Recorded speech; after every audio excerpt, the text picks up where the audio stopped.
የተደበቀ ክላስ ለሶፊ ቶፊቅ አሳያት ማለት ነው። ሶፊ ተገረመች ማለት ነው።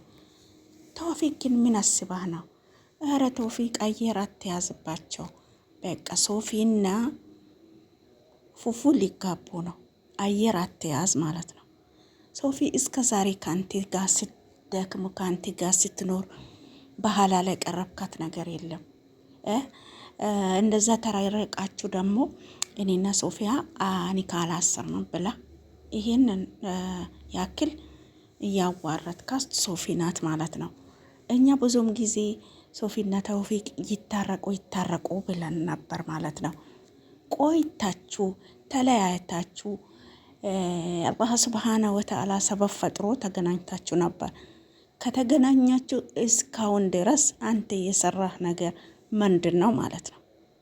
እንዳገኘሃት ሶፊያን እንዳገኘሃት ምስት ያታረጋትም ነበር። ስለዚህ አሁን ማለቃቀስ ማፊ ፋይዳ፣ አየር አትያዝ።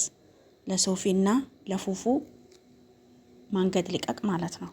አሰላሙ አለይኩም ወራህመቱላሂ ወበረካቱ። ውድና እየተከበራችሁ ቤተሰቦቼ እንዴት ናቸው? ማን ናቸው? መጣው ማለት ነው። አዲስ ነገር ይዤ መጣው።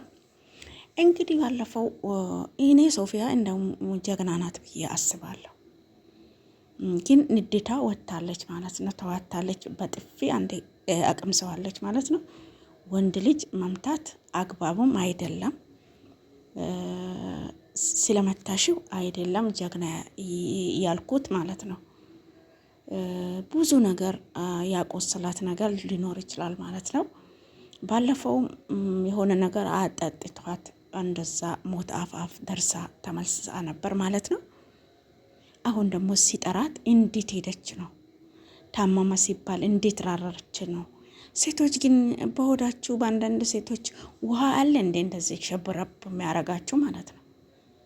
ውሃ አለ በውስጣችሁ ላይ ሸብረብ እንደዚህ እንደኔ ቪዲዮ የሚያረግ በሆዳችሁ ውስጥ አለ እንዴ? ድሮ ፍቅረኛ ነበራችሁ፣ ተጎታችሁ በፍቅረኛ ለምንድን ነው የሆነ ነገር ሲሰሙ የሱን ነገር ሩጥ የምትሉት ማለት ነው? ራሳችሁን አረጋግታችሁ ቆፍጠን ብላችሁ ሌላ ህይወት ከጀመራችሁ አረፍ ብላችሁ አትቀመጡ። በፊት ነበረው እንግዲህ ለምሳሌ ትላንት ቶፊቅ ነበር፣ ዛሬ ፉፉ መጥተዋል። ፉፉስ ምን ያሰማዋል ብለሽ አታስቢም? እውነት ከሆነ ለምን ቶፊቅ አስሬ እንኳን አመመው ቢባል ለምን ትሄጃለሽ? ተትላንት ወዳ በቅርቡ ጊዜ እንደዛ አድርጎሽ ነበር። ቶፊቅን የማሳሰር ደረጃ ደርሳችሁ ነበር። ቶፊቅ እኔን ለምን አስቦኝ ይሆን? ባለፈው ይሄን ነገር አጠጥቶኛል፣ አሁን ሊመታኝ ነው፣ ሊጎዳኝ ነው፣ እንደዚህ ሊያረጋኝ ነው ብለሽ ለምን አላሰብሽም ማለት ነው? ሶፊ አንቺ ኮስተር ያልሽ ጀግና ይህታችን ነሽ። እንድትጎጂ አንፈልግም በወንዶች ማለት ነው። ተውፊቅን ብታገቢ መቼም ደግሞ ልብሽ የሚጠግን ነገር የለም፣ ሁሉም ይሰበራል ማለት ነው። ተውፊቅን ብዙ ሴቶች ይፈልጉታል፣ ብዙ ሴቶችን ማውራት ይፈልጋል። ቆፍጥን ብሎ አንዳን ይዞ ጥቅልል ብሎ ሊገባ አይደለም። ሰውኛ እዚህ ጋር የምናየው ነገር ሰውን መገመት እንችላለን ማለት ነው። ስለዚህ አሁን ለቶፊቅ አደርሶልኝ። ቶፊቅ እስከ ዛሬ ሶፊን ካገኘት እስከ ዛሬ ምን እየሰራህ ነበር? የት ሄዳ ነበር? እኔ ከ15 ማድረግ ሲገባ ፕራንክ ብላችሁ ይሁን የእውነት ይሁን እየተንዘላዘላችሁ ነበር። ሌላም ሴት አመጣ ነበር፣ የተኛችሁ ነበር አልጋ ላይ። ይሄ ቀልድ ፕራንክ እናንተ ብታረጉ።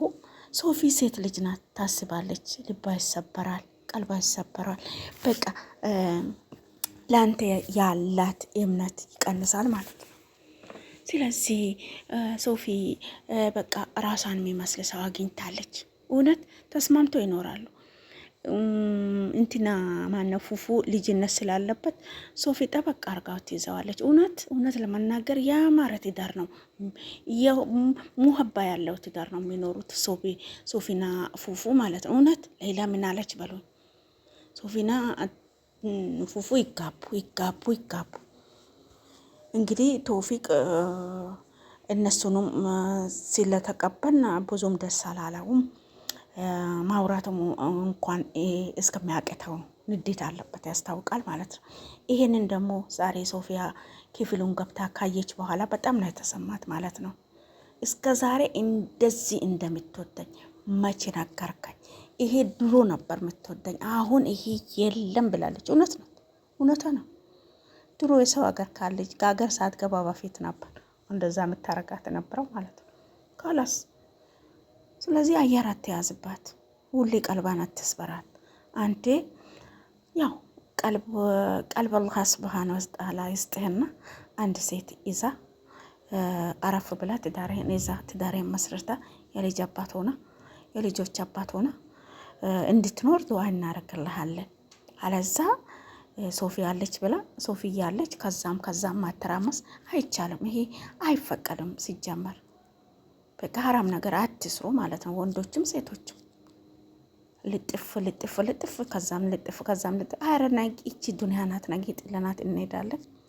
እውነት በሀቅ መንገድ ስራችሁን ስሩ ማለት ነው። እውነት ለመናገር አሁን ባለፈው ከዛችኛው ልጅ የሰራችሁት ነገር ስህተት ነው፣ ሀራም ነው። ስለዚህ ጥሩ አይደለም።